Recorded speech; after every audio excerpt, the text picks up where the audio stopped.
हाय। आज हम बात करेंगे स्कूल कब खुलेंगे, स्कूल की सिचुएशन क्या हो सकती है, स्कूलिस्टिक ईयर क्या हो सकता है, एग्ज़ाम कैसे होगी, स्कूल खुलने के बाद कोर्स किस तरीके से करवाया जाएगा, क्या फुल कोर्स होगा नहीं होगा।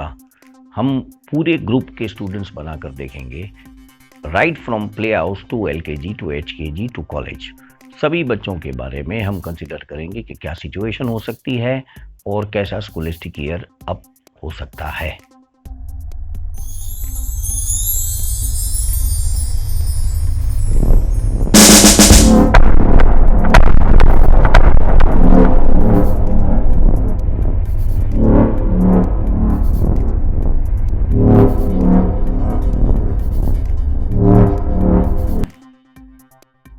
Welcome back. आप देख रहे हैं digital class and my name is Malik sir. तो हम बात कर रहे थे कि स्कूल कब खुलेगी। जैसे आज का पेपर अगर हम पढ़े तो गवर्नमेंट ने ये बता दिया कि हम अक्टूबर में स्कूल खोलने का सोच रहे हैं। उसके पहले गवर्नमेंट ने बताया कि हम अगस्त में स्कूल खोलेंगे। Now I want to make one thing clear here.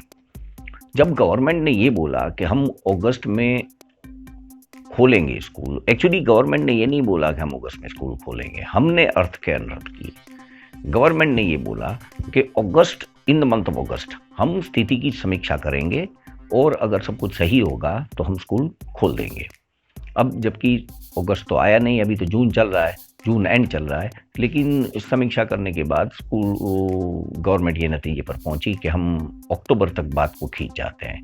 तो अक्टूबर में भी स्कूल खुलेंगे या नहीं खुलेंगे वो तो तब की सिचुएशन पे डिपेंड करता है। वो अक्टूबर में समीक्षा करेंगे, हालात को देखेंगे, और अगर हालात गवर्नमेंट को अगर ऐसे लगता है कि हालात सही है तो स्कूल खुलेंगे, वरना अक्टूबर से भी बात आगे जा सकती है। नाउ तो पॉसिबल सिनेरियो जो हमारे सामने है कि इतने सारे बच्चों का भविष्य जो है वो अटका हुआ है, छोटे से लगा के, बड़े से लगा के, कॉलेज के लगा कर, मास्टर्स के लगा कर, 11, 12, 10 स्टैंडर्ड के लगा कर, सभी बच्चों का भविष्य जो है वो ये बाबत पर अटका हुआ है। तो हम आज का ये जो एपिसोड तो नहीं बोल सकते, आज का जो वीडियो है उसमें हम यही डिस्कशन करेंगे कि पॉसिबल सिनेरियो स्कूल का क्या हो सकता है, और स्कूल खुलेगी अगर तो क्या सिचुएशन में खुलेगी। To make the things simpler what we do, हम स्टूडेंट्स जो है उनके ग्रुप्स बना देते हैं ताकि हमें डिस्कशन करने में आसानी हो। First in the line we have a group play house LKG HKG first to 6 standard. ये वो छोटे बच्चे हैं जिनमें इम्यूनिटी कम होती है। ये छोटे छोटे टबूड़े जो इधर से आते हैं उधर से जाते हैं, कभी कभी खेलते रहते हैं, इनमें इम्यूनिटी कम होती है, ये बड़े रिस्क में है ये। तो इनकी स्कूल खुलने का तो मुझे तो कोई चांस नज़र नहीं आता, और आई डोंट थिंक कि गवर्नमेंट भी कुछ सोचेगी उनके बारे में। तो ये जो बच्चे हैं इनके लिए तो है कि भाई 1 साल आपका ऐसा ही है। उनके लिए गवर्नमेंट ने इनकरेज किया कि उन बच्चों को आप ऑनलाइन पढ़ाई करवाई जाए। अब ये छोटे छोटे बच्चे जो है उनको ज़्यादातर हम देखते हैं ग्राउंड में खेल रहे हैं, गलियों में खेल रहे हैं, पढ़ाई में उनको इंटरेस्ट नहीं है, और वो तो ऐसे सोचते हैं कि चलो हमारा तो छुट्टी हो गई, 1 साल के लिए बड़े मज़े हो गए। पेरेंट्स ही ये सोचते हैं कि चलो 1 साल की छुट्टी हो गई, 1 साल के बाद देखेंगे क्या होता है क्या नहीं होता। As a teacher I want to make one thing correct. 15 दिन का वेकेशन अगर हो ना, और 15 दिन के वेकेशन के बाद वो बच्चा जब स्कूल आता है ना तो उसके दिमाग से सब कुछ गायब हो जाता है। हमें स्क्वायर वन से स्टार्ट करना पड़ता है, फिर से सब उसको सिखाना पड़ता है। दिवाली का 20-25 दिन का वेकेशन लेने के बाद तो वो बच्चे वापस आते हैं तो in fact their mind totally is wiped, blank slate हो गया, हमको फिर से लिखना पड़ता है। अब यहाँ 3 महीने तो ऑलरेडी हो गए, आगे कितना समय जाएगा कौन बता सकता है। आपको नहीं लगता कि वो बच्चा जितना सीखा वो सब कुछ भूल जाएगा? तो क्या करना चाहिए, भले एग्ज़ाम हो या ना हो, भले गवर्नमेंट मास प्रमोशन दे, लेकिन हमको चाहिए कि उस बच्चे का ऑनलाइन एजुकेशन चलना चाहिए। भले दिन में 1 घंटा सही, 2 घंटा सही, आप उसको ऑनलाइन पढ़ाओ, उसकी पढ़ाई जो है वो कंटिन्यू रखो, ताकि जब स्कूल खुले 1 साल के बाद, 6 महीने के बाद, जब भी स्कूल खुले और वो बच्चा स्कूल जाए तो वो बच्चा बिल्कुल रेडी हो अपने एजुकेशन को टैकल करने के लिए। एटलीस्ट हाफ रेडी तो होना चाहिए, थोड़ा वार्म अप करके तो भेजा जा सकता है उसको। और वो जब बच्चा पढ़ रहा हो तो उसमें हमें भी इंटरेस्ट लेना चाहिए। अब पहले तो ये होता था कि बच्चा स्कूल चला गया, हमने फीस दे दिया, बच्चा ट्यूशन चला गया, हमने फीस दे दिया और हमने सोचा कि हमारा काम खत्म हो गया। अब वो स्कूल में क्या करता है, वो ट्यूशन में क्या करता है, हमको तो रिजल्ट देखने के बाद पता चलता था कि हमारे बच्चे ने ये किया या हमारे बच्चे ने ये किया। अब जब बच्चा घर पे सब पढ़ रहा है तो आप भी तो नज़र रख सकते हो ना उस पर कि आपका बच्चा क्या पढ़ रहा है, कैसे पढ़ रहा है। बहुत से पेरेंट्स ऐसे थे जो मुझे व्हाट्सएप में लिखते हैं कि सर हमने पढ़े होते, अगर हम नहीं पढ़े थे हमको बड़ा अफसोस हुआ कि हम नहीं पढ़े हैं और ये हुआ वो हुआ, लेकिन ये लॉकडाउन की वजह से हमको भी मौका मिल रहा है कि हम भी अपनी पढ़ाई कंटिन्यू करें। आज हम भी सीख रहे हैं। मेरे बहुत सारे वीडियोस जो हैं वो बहुत से एल्डर्स देख रहे हैं उसको, वो ये बोलते हैं कि ये हमने मिस किया था, आज हम उसको रिकैप्चर कर रहे हैं। अब नेचुरली है कि अब तो सवाल ये आता है कि क्या फिर वो पढ़ के क्या करेंगे, तो आप पढ़ के अपने बच्चे को सिखा सकते हो। अगर आपको ये कोई ये तो नहीं बोलेगा कि आप 7th स्टैंडर्ड में जाके बैठ जाओ, आप 6th स्टैंडर्ड में जाके बैठ जाओ, लेकिन अगर आपको पढ़ना लिखना आ जाएगा, अगर आप गिनती कर पाओगे तो आपको 10th स्टैंडर्ड का एग्ज़ाम हम दिलवा सकते हैं, हम आप अपनी डिग्री ले सकते हो, आपका प्रमोशन हो सकता है, मतलब और उसे अपने फ़ायदे में कन्वर्ट करो। तो 1 to 6 स्टैंडर्ड का तो सिनेरियो ये हो जाता है कि उनका तो कोई चांसेस अभी नज़र नहीं आता। अब उनकी एग्ज़ाम हो या ना हो, समवन वाज टेलिंग कि मास प्रमोशन होगा। अरे भाई, मास प्रमोशन तो हमारे गुजरात में सालों साल से हो रहा है। 1 to 9 स्टैंडर्ड मास प्रमोशन ही होता है। गवर्नमेंट का रूल ही है कि 1 to 9 स्टैंडर्ड तक किसी को फेल करना ही नहीं है। किसी को कुछ नहीं आता हो, जिसको हमारी भाषा में चढ़ाओ पास बोल देते हैं, pass and promoted to standard 5th, इसका मतलब उसको धक्का मार दिया गया। तो फेल तो कोई करता ही नहीं है किसी को। सवाल सिर्फ इतना ही है कि वो कितना पढ़ के जाएगा। तो ये तो भूल जाओ कि वो पास फेल वाली तो बात नहीं, आप कितना नॉलेज अपने बच्चों को दोगे उस पर डिपेंड करता है। उसके बाद का जो सेकंड ग्रुप आता है वो है 7th to 9th standard. So now we discuss about the group of 7, 8 और 9 स्टैंडर्ड। अब ये बड़े बच्चे हैं, उनमें थोड़ी सी इम्यूनिटी ज़्यादा भी है और इनके लिए तो गवर्नमेंट ने ऑनलाइन एजुकेशन को एनकरेज कर दिया है। इनका क्या हो सकता है, मान लो 6 महीने के बाद अगर स्कूल खुले तो इनका कोर्स जो है वो हाफ हो जाएगा। अब हाफ किस तरीके से होगा, तो इस तरीके से होगा कि वो जो कोर्स के अंदर जितने भी इरिलेवेंट चैप्टर्स हैं, जो जिसको अगर हटा दिया जाए तो आगे के स्टैंडर्ड में कोई प्रॉब्लम आने वाली नहीं है, उन चैप्टर्स को हटा दिया जाएगा। ऐसे चैप्टर्स जो आगे के स्टैंडर्ड से कनेक्टेड हैं, फिजिक्स के हैं, केमिस्ट्री है, बायोलॉजी है, मैथमेटिक्स है, इंग्लिश है, सोशल है, you know what I mean, जो कनेक्टेड चैप्टर्स हैं जो आगे स्टैंडर्ड में 10th स्टैंडर्ड से कनेक्ट हो जाते हैं, वो चैप्टर्स को रखा जाएगा और बाकी के चैप्टर्स जो कि कनेक्टेड नहीं हैं उनको हटा देंगे। तो कोर्स कंसिडरेबली रिड्यूस हो गया। उसके लिए ऑनलाइन एजुकेशन को एनकरेज किया जाएगा एंड मार्क माय वर्ड, अगर पॉसिबल हुआ ना तो गवर्नमेंट ऑनलाइन एग्ज़ाम भी ले सकती है। ये नहीं सोचें कि चलो ऑनलाइन एजुकेशन चल रहा है तो कुछ नहीं होगा, हमारी एग्ज़ाम नहीं होगी, हमारा तो ये हो जाएगा, ऐसा नहीं होगा। जब जी मेन जो है वो ऑनलाइन है, अब ध्यान से देखो, जी एडवांस जो है, जो biggest examination in the country, जो कि इंजीनियरिंग और मेडिकल के लिए जो एग्ज़ाम्स होती है वो ऑनलाइन एग्ज़ाम्स ली जाती है। तो जब इतनी बड़ी एग्ज़ाम को ऑनलाइन लिया जा सकता है तो फिर ये एग्ज़ाम को भी ऑनलाइन कंसिडर किया जा सकता है।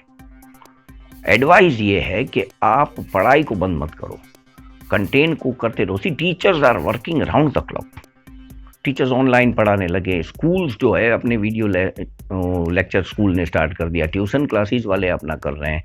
ये करना सिर्फ स्टूडेंट्स को है और पेरेंट्स को है। चलो ठीक है, ऑनलाइन पढ़ाई आप करोगे तो आपको फीस तो भरना नहीं है, फीस का मसला तो निकल गया, and I am not discussing that point here. तो 7, 8, 9 की ये सिचुएशन हो जाती है। अब आते हैं 10th स्टैंडर्ड की तरफ, 10th, 11th एंड 12th। अब 10th, 11th एंड 12th में 11th स्टैंडर्ड को साइड में हटा दिया जाए। 11, 12 अगर हम आर्ट, साइंस, कॉमर्स सभी की बात करते हैं, 11th स्टैंडर्ड को साइड में हटा दिया जाए। तो वो तो लोकल है, 1 साल तक उसको पढ़ना है, लोकल एग्जाम देंगे, उसको तो सिर्फ ईयरली एग्जाम में जाना है, उसको जाना नहीं है। सो 10th, 11, 12 तो वैसे भी स्कूल जाते ही नहीं है, 10th, 11, 12 तो जाते ही नहीं है। 10th स्टैंडर्ड जो है वो 6 महीने तक जाता है और 6 महीने के बाद उनका जो है वो रीडिंग हॉलीडे हो जाता है। तो 10th स्टैंडर्ड को तो हमने रख दिया, 11, 12 तो कभी जाते नहीं, they are totally tuition oriented. ये तो अपने प्रैक्टिकल्स के लिए जाते हैं या तो एनुअल एग्जाम के लिए जाते हैं, तो 1 साल के बाद वो आएगा, उनको अभी चिंता करने की ज़रूरत नहीं है। इंस्टेड उसको अपने कंटेंट पर वो फोकस करें और अपनी पढ़ाई को कंटिन्यू करें। ऑनलाइन ही सही, जो भी ट्यूशन में जा रहे हो उनके ऑनलाइन क्लास होंगे, जो स्कूल के ऑनलाइन क्लास होंगे। अगर नहीं मिले तो यूट्यूब में ढेर सारे चैनल्स हैं जिस पर आप ऑनलाइन पढ़ाई कर सकते हो। मेरा अपना बच्चा इसी तरीके से ऑनलाइन पढ़ाई कर रहा है, तो पढ़ाई कंटिन्यू रहनी चाहिए। Now come to the point of 10th standard, और 10th स्टैंडर्ड की तरफ हम चलें उसके पहले लेते हैं एक छोटा सा ब्रेक। कहीं जाइएगा नहीं, यूं गए और यूं आए, एक छोटे सा ब्रेक। Welcome back. तो हम बात कर रहे थे 10th स्टैंडर्ड की। अगर अक्टूबर में स्कूल खोलते हो तो सिनेरियो क्या हो सकता है? We take that part. Now you need to understand that one thing, 10th standard का कोर्स जो है ना, मई महीने से 10th स्टैंडर्ड के क्लास स्टार्ट हो जाते हैं। मैंने बहुत साल 10th स्टैंडर्ड को पढ़ा है, तो आई नो दैट पार्ट। मई में थोड़ा से एक आध दो चैप्टर करवा देते हैं, फिर अप्रैल से कोई कर देता है उसको, मई में वेकेशन दे देते हैं, और देन जून से अगेन स्टार्ट कर देते हैं। हम जून से गिनते हैं। सो इट इज़ जून, जुलाई, अगस्त, सितंबर, अक्टूबर, नवंबर, दिसंबर, 7 महीने हो गए। 7 महीनों में से मैंने 1 महीना निकाल दिया। दिवाली वेकेशन हो गया, 7वीं 8वीं की छुट्टियाँ हो गई, संडे वगैरह सब मैंने निकाल दिए, तो 6 महीने हो गए। 6 महीने मतलब 1 महीने के 30 दिन, 6 3 18, 180 पीरियड्स। तो उसका साल जो 180 पीरियड का हुआ, उसके एक चैप्टर को अगर वो 10 पीरियड देना तो भी वो 18 चैप्टर कंप्लीट कर सकते हैं। बहुत सारी बुक में 18 चैप्टर्स है भी नहीं, किसी में 16 है, किसी में 18 है, किसी में 17 है। That is the situation. तो उसको 6 महीने में कोर्स खत्म करना होता है। दिसंबर में कोर्स खत्म हो गया, जनवरी से प्रीलिम आ जाती है। फर्स्ट प्रीलिम की डेट दी जाती है कि भाई प्रीलिम ये डेट से ये डेट के बीच में आपको लेना है। That instructions is given by board कि आपको 5 जनवरी से 20 जनवरी के बीच में प्रीलिम्स ले लेना है। सभी स्कूल अपने अपने हिसाब से डेट्स रख देते हैं। प्रीलिम खत्म होने के बाद रिजल्ट के बाद second prelim, that is in the month of February, और फरवरी एंड में जब सेकंड प्रीलिम का रिजल्ट आता है तो रिसिप्ट दे दिया जाता है इन the month of March exam. अब जब अक्टूबर से, मान लो हम पॉजिटिव सोचें कि अक्टूबर से स्कूल खुलेंगे, देन वी से अक्टूबर, नवंबर, दिसंबर, जनवरी, फरवरी, मार्च, फिर भी 6 महीने का विंडो है हमारे पास। बोर्ड के पास भी 6 महीने का विंडो है। Instead of taking exam in the month of March, वो अप्रैल में पुश कर सकते हैं उसको। तो पॉसिबल है कि 10th स्टैंडर्ड का एग्जाम ले लिया जाए। नाउ द थिंग इज कि कोई ऐसे बोले तो फिर बोर्ड अभी हमको क्यों इन्फॉर्मेशन नहीं दे रहा? बोर्ड के पास करने के लिए बहुत कुछ काम है। बोर्ड का पहला कंसंट्रेशन अभी ये है कि जी और नीट की एग्जाम कैसे ली जाए, गुजकेट की एग्जाम कैसे ली जाए। ये 2-3 महीने के अंदर बोर्ड को ये डिसाइड करना है कि गुजकेट कैसे लेंगे, जी और नीट की एग्जाम कैसे लें, ताकि 12th स्टैंडर्ड वाले आगे बढ़ जाए अपने कॉलेज की तरफ। पहली प्रायोरिटी उसकी ये है। वंस जी, नीट और गुजकेट की प्रायोरिटी खत्म हो जाएगी तो ऑटोमेटिकली 10th स्टैंडर्ड का फोकस जो है वो 2 बोर्ड जो आने वाले हैं, मतलब बोर्ड का जो फोकस है वो 10th स्टैंडर्ड और 12th स्टैंडर्ड पर हो जाएगा।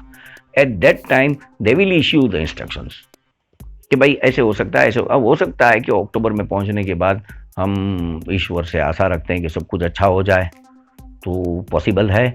और इफ़ गॉड नॉट विलिंग अगर कुछ आगे बात बढ़ गई तो फिर बोर्ड कुछ आगे सोचेगा, हमको नहीं पता। हो सकता है एग्ज़ाम को पोस्टपोन कर दे, वो हो सकता है वो प्रमोट करे। गुजरात में एक ही बार मास प्रमोशन हुआ था, और वो भी अनामत आंदोलन के समय पर हुआ था। उसके बाद गुजरात गवर्नमेंट ने कभी मास प्रमोशन नहीं दिया। तो अब देखें क्या सिचुएशन हो सकती है। हम डिसाइड तो नहीं कर सकते ना कि क्या है, हम तो एज्यूमशन कर सकते हैं। The same thing prevail for the student of 12th standard. अब क्या आपको लगता है कि 12th में गुजरात बोर्ड की एग्ज़ाम दिए बगैर आप कॉलेज में आपको एडमिशन दे देगा? वो एटलीस्ट 50% मार्क्स तो गुजरात बोर्ड के गिने जाते हैं, है ना? तो वो एग्ज़ाम तो देनी ही पड़ेगी। लास्ट में कुछ नहीं होगा तो ऑनलाइन एग्ज़ाम कंडक्ट करवाएगी बोर्ड। एग्ज़ाम तो लेंगे बट ऑनलाइन कंडक्ट करवा देंगे। अब वो कॉलेज वाले जो बड़े हैं उनकी बात करें, FY, SY, TY, तो फर्स्ट ईयर सेकंड ईयर को तो चिंता करने की कोई बात नहीं है।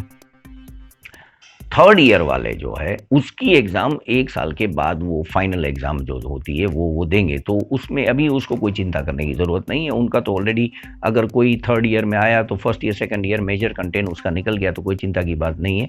उनको 1 साल के बाद सोचना है, 1 साल के बाद उनको टेंशन लेना है कि क्या किया जाए। So these are the possible scenarios. जो मास्टर्स वाले हैं वो तो कभी स्कूल जाते ही, कॉलेज जाते ही नहीं ना, वो तो सिर्फ एग्ज़ाम देने के लिए जाते हैं। B.Ed वाले हैं वो तो एग्ज़ाम देने के लिए जाते हैं। पीएचडी कर रहे हैं वो तो सिर्फ थीसिस लिख कर दे देते हैं, तो वो अपना काम घर से भी कर सकते हैं, डिस्टेंस एजुकेशन की तरीके से वो अपना कर लेंगे। थीसिस भेजना है तो पर्सनली ना भेजें और मेल कर दिया या गूगल ड्राइव में रख दिया। इट मीन्स टेक्नोलॉजी का भरपूर यूज़ होगा। ये सिनेरियो हमारे सामने आ जाता है। अब पूरे सिनेरियो को हम ध्यान में रखें, इट मीन्स एक बात तो क्लियर हो गई, आप कान यहाँ से पकड़ो या यहाँ से पकड़ो, बच्चे को तो पढ़ाना पड़ेगा आपको। अब मैंने बहुत से बच्चों को बाहर घूमते हुए देखा, वो खेल रहे हैं, घूम रहे हैं, पेरेंट्स भी रिलैक्स होकर बैठे हुए हैं कि चलो कुछ नहीं है, कुछ नहीं है। उनको ये समझना चाहिए, see education is a continuous process. वो प्रोसेस को अगर आपने बीच में ब्रेक कर दिया तो वो बच्चा जो सीखा वो भी भूल जाएगा। वो भी सीखे और आप भी सीखो। आपके पास तो मौका है ही कि आप उसके साथ पढ़ लो, थोड़ा फैमिली रीयूनियन हो जाता है, थोड़ा अपनापन आ जाता है। अगर मैं पढ़ने बैठूं और मेरे पिताजी या मेरी मम्मी मेरे साथ बैठकर पढ़ रहे हैं तो मैं भी थोड़ा इनकरेज हो जाता हूं, तो इंटरनल कंपटीशंस भी हो जाती है, मज़ा भी आता है, तो ये सिचुएशन हो जाती है। अब ये सिचुएशन को ध्यान में रखकर मैं अपना जो है वो कंक्लूड कर दूं कि this is the scenario, but I want to say one more thing here. हालांकि उसका एजुकेशन से कोई लेना देना नहीं, but I would like to take this opportunity to say this part कि हमने बाहर बहुत से लोगों को बगैर सोशल डिस्टेंसिंग किए, बगैर मास्क लगाए घूमते हुए देखा। उनको ये समझना चाहिए कि लॉकडाउन अगर खुला है तो इसलिए नहीं खुला कि कोरोना चला गया। कोरोना तो है ही, कोरोना गया नहीं। लॉकडाउन इसलिए खुला कि our country is developing country. हम इतने गरीब भी नहीं है तो इतने अमेरिका के जितने अमीर भी नहीं है। हम कोई पाकिस्तान या बांग्लादेश के जैसे गरीब देश नहीं है, तो हम अमेरिका और इंग्लैंड और यूरोप के जैसे या ऑस्ट्रेलिया जैसे अमीर देश भी नहीं है। हमारे यहाँ बहुत सारे लोग हैं जो रोज़मर्रा कमाते हैं और रोज़ खाते हैं, दिहाड़ी बोलते हैं उसको। कोई फ्रूट की रेकड़ी निकालता है, कोई रिक्शा निकालता है, सबके अपने अपने काम होते हैं। तो लॉकडाउन इसलिए खोला गया कि ये जो दिहाड़ी है वो और जो मंथली सैलरी पर काम करते जैसे हमारे लोग होते हैं, तो उनका काम चले और वो थोड़े से पैसे कमा ले ताकि उसको आसानी हो जाए। उनका काम आसान करने के लिए मोदी साहब ने डिसीजन लिया कि नहीं भाई ठीक है, चलो लॉकडाउन खोल के लोगों को काम करने की छूट दिया जाए। इसका ये मतलब नहीं है कि कोरोना चला गया। अगर आपको कोई काम नहीं है तो बाहर जाने की ज़रूरत ही नहीं है। आप बाहर जाओ, तरीके से जाओ, सोशल डिस्टेंसिंग को मेंटेन करो, मास्क लगाओ, अपना काम निपटाओ और घर पे वापस आ जाओ। तो हम कोरोना के बारे में डिस्कस कर रहे थे। एक साहब मुझे मिले, उसने मुझे ऐसे बताया कि ये लॉकडाउन चल रहा था उस समय की बात है, तो वो ऐसे बोलने लगे कि मैं गया था बाहर, कुछ है नहीं, मैं देख कर आया, कुछ भी नहीं है बाहर। तो मैंने ऐसे बोला कि भाई आप बाहर गए थे, आप देख कर आए, कुछ है नहीं, आपने ऐसे बोला तो क्या दंगा वंगा चल रहा है कि बाहर गोलियां चल रही है, बाहर पत्थरबाजी हो रही है, तो आप आकर बोल रहे हो कि मैं बाहर गया था, बाहर कुछ नहीं है। ये इनविजिबल एनिमी है जिसको आप देख नहीं सकते। ठीक है, उसमें रिकवरी है, हमारी ज़बरदस्त रिकवरी है, हमारा डेथ रेट भी वर्ल्ड में कम है, लेकिन जो थ्रेट है वो ख़त्म नहीं हुआ। तो आप बाहर जाओ, तो अनिवार्य संजोगों में आप बाहर जाओ, जब और कोई चारा नहीं है तो आप बाहर जाओ और अपना काम निपटाओ सोशल डिस्टेंसिंग रखते हुए, and come back again with your family. उन बच्चों को आपकी ज़रूरत है, वो फैमिली को आपकी ज़रूरत है, तो आप अपनी फैमिली का ख्याल रखो। बाहर जाकर बैठकर कोई फ़ायदा होने वाला नहीं है। I am not taking much time here. इसी के हिसाब से हम अपने वक्तव्य को रैप अप करते हैं। So I will come back again with more videos. अगर आपको हमारी वीडियो अच्छी लगे तो आप उसको लाइक करो, सब्सक्राइब करो, शेयर भी कर दो।